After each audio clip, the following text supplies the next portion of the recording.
It's a foundation built on sand, if you ask me. He forbids reading the stars and the skies for a reason. Hello, I'm Melissa Doherty here for crossexamined.org. Do you read your horoscope? I think a lot of people think of something like horoscopes as being harmless, pop culture fun, while others tend to take it much more seriously.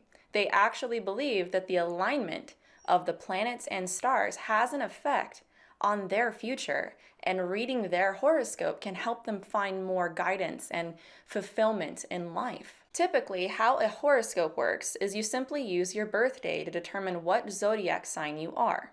And it's from that zodiac sign that you're given a certain list of identities, characteristics, and advice based on the positioning of the stars and planets when you were born and where they're at currently. Some people can even become professional astrologers and create elaborate birth charts for people based on the position of the stars. For some astrologers, they consider the universe to be connected to everyone and everything.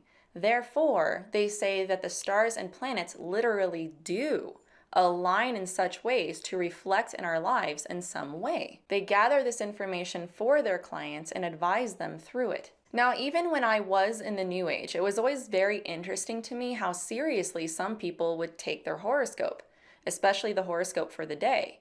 And what's troubling is they don't really slow down to think about the confirmation bias and dependency within each one.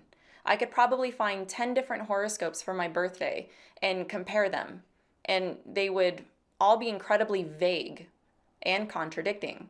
But beyond that, for a Christian, this isn't something that is okay with God at all, and something that is condemned within Scripture. The bottom line is that whenever we're looking for anything or anyone for our ultimate spiritual guidance that isn't God, this ends up being a hindrance and a stumbling block for all of us. We end up trusting things like our horoscopes and birth charts to define who we are, and some people really stay in that box. Like, well, I'm a Taurus, someone might say, so I'm supposed to be argumentative and stubborn.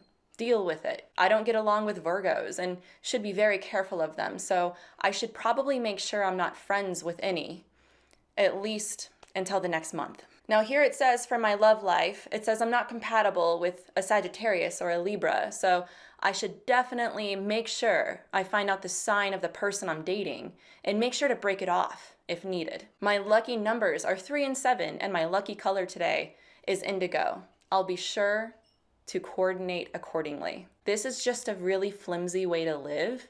It's a foundation built on sand, if you ask me. He forbids reading the stars and the skies for a reason.